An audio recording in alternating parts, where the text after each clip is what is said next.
কিতাবে লিখছে একটা পশুর সামনে আরেকটা পশুকে জবে না করা এবং একদম তার প্রাণ বের হওয়া ছাড়া খালানের কাজ শুরু না করা। আমাদের কসাই ভাইগুলো কিন্তু এগুলো খেয়াল করে না, জীবিত ছাগলকে খালানো শুরু করে দিয়ে ওই দিন টাকা রুজি করবে তো তাড়াহুড়া আছে, অনেক জায়গায় ওয়াদা করেই থাকে, খুব তাড়াহুড়া করে না। খবরদার, ইন্নাল্লাহ তাআলা কাতাবা আলাইকুল ইহসান আলা কুল্লি শাই ফাইজা কাতালতুম ফাহসিনুল কিতলা ওয়াইজা যাবাহতুম ফাহসিনুজ যিবহা আও কামা ক্বালা নবী আলাইহিস সালাতু ওয়াসসালাম। আল্লাহ পাক তোমাদের উপর ফরজ করছে প্রত্যেক প্রাণীর উপরে কি করা? দয়া করা, মায়া করা। কোনো প্রাণীকে কষ্ট দেওয়া কি নাই, জায়েজ নাই, হারাম। তুমি ভালো ছুরিকে তেজ করো খুব ভালোভাবে, যেন পশু কষ্ট না পায়। একটা পশুর সামনে আটটা পশুকে জবে করিও না, প্রাণ বের হওয়া ছাড়া খালানি কাজ শুরু করিও না।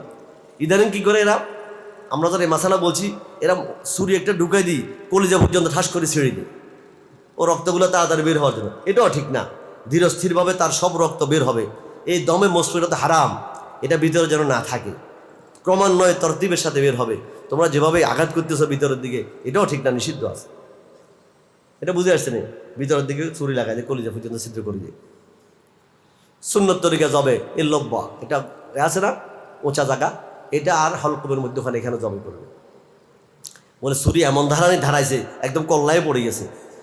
হালাল হবে কিনা? হালাল হবে, তবে ইচ্ছাকৃতভাবে করা মাকরুহ।